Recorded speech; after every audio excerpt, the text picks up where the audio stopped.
Find functional hilarity at the Biffa Emporium.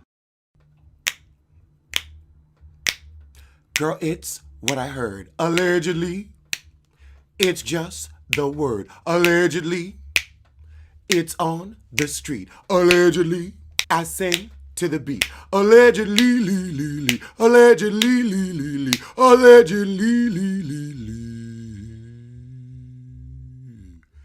Allegedly. Good morning, good morning, good morning to you.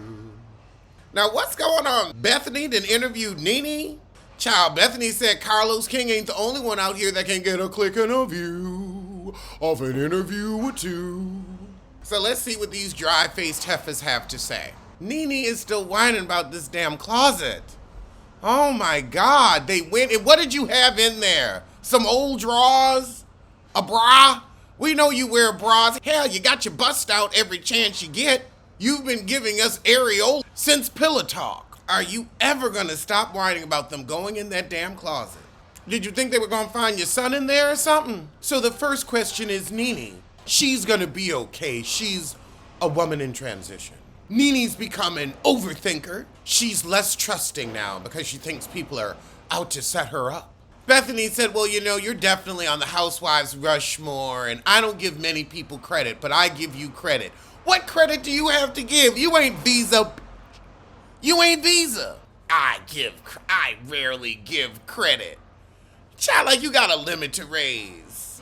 So we get Nene's past about how she grew up in Queens, then went to Athens, raised by her auntie. 14 minutes and 23 seconds in, she said bridemaid. You still saying it. Like it's a word.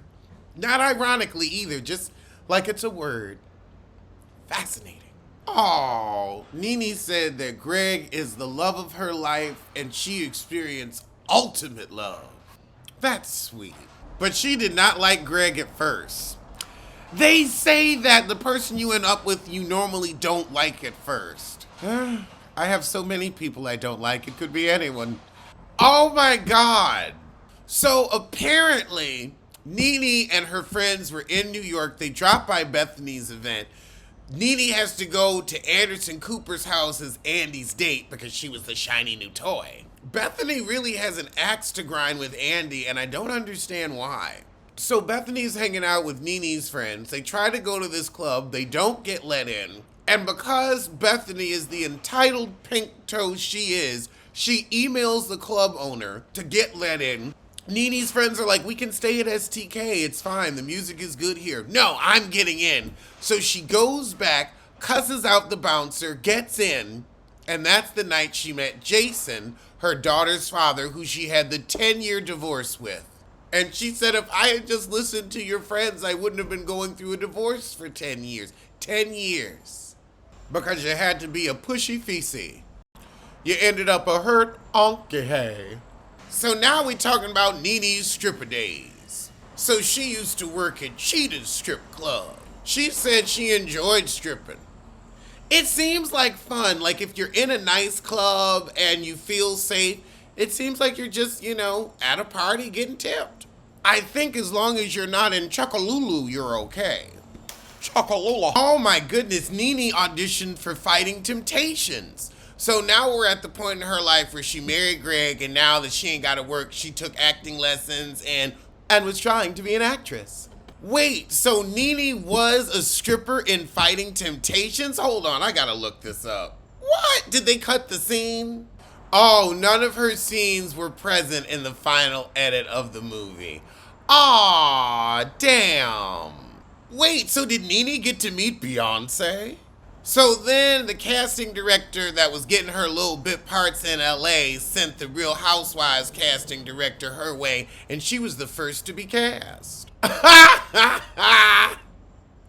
Nene says she met Kim at the gym and she thought she was fascinating because she'd wear all those wigs and jewelry just on a regular day at the gym, on the treadmill with a cigarette.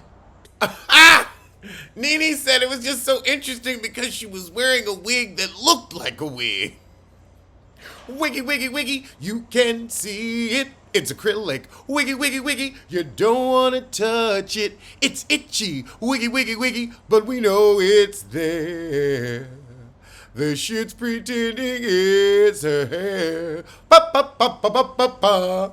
So Kim and Nene were very cool, but they were never really friends before the show. She was just an interesting pink toe. So Nene admits that when she got on the show, she was the brokest. She likes to say the word underdog, but I'll just say what it was. You were the brokest. But everybody was married to an NBA player or sleeping with somebody's rich husband. So you had your own husband who was, y'all were living in that model home, making it do what it do. And it was cute. So then Bethanny asked Nene about the pressure to be rich on the show, and Nene said, well, it's a lot more affordable to live in Atlanta than New York, so we could buy an extra car, and everybody has a big house because it's cheap as hell. Well, except for Sheree Whitfield, who has Chateau Thelma, and it took 10 years to get that right. So everything was real season 1, the feelings, the friendships, and I felt that. I think that's why we loved it so much, is because it felt real. Now everything is fake. Fake boyfriend, faking your nephews living with you, just fake everything. So Nene said her worst and lowest point on the show was the season when Dr. Jeff came on and all the heifers was going at her. She said the show didn't help her and Greg's marriage, but they was going to divorce anyway. She said Greg didn't like it when she started making her own money because he liked to feel needed and he liked to provide. And he still provided. That's the thing. You needed more than money. You needed love and support and a plot line. And he gave you all of those. But, oh, God, where are men that like to provide? It's a dying skill. They just don't make them like that anymore. Now they just grow shitheads. Who's fathering them? Because I'm sick of this new crop of shitheads. I'm sick of them. I'm like, are the kids that had lead poisoning, are their kids now of age where they're causing a problem? I think that's what it is. I think lead poisoning might be part of the issue. Bethanny asked if you can have a strong friendship on reality TV, and Nene said no, they will always get the weakest link, aka Cynthia Barely There Barely. So Nene gets to talking about moral dilemmas. And she says, it's like we're not friends when she's a housewife and I'm not a housewife and ain't never gonna be again. Nene said, I used to keep it 100, but now I keep it 75 because I gotta play the game. Nene said, but for you, Bethanny, I'ma keep it 82. So Bethanny said that Nene keeping it real was sometimes to her detriment, and it is, and they do want you to be real, but they don't really. They want you to be the real version that they think of you, rather than the real version you actually are. Okay, well that was part 1. It was cute. She seems less bitter than she did with Carlos. But also you've got Bethanny like trying to drive her point and drive the interview, and Bethanny's just so forceful and aggressive. Bethanny is aggressive. She's an aggressive an aggressive white woman. It's like I feel like her arms are in my apartment. It's like, no.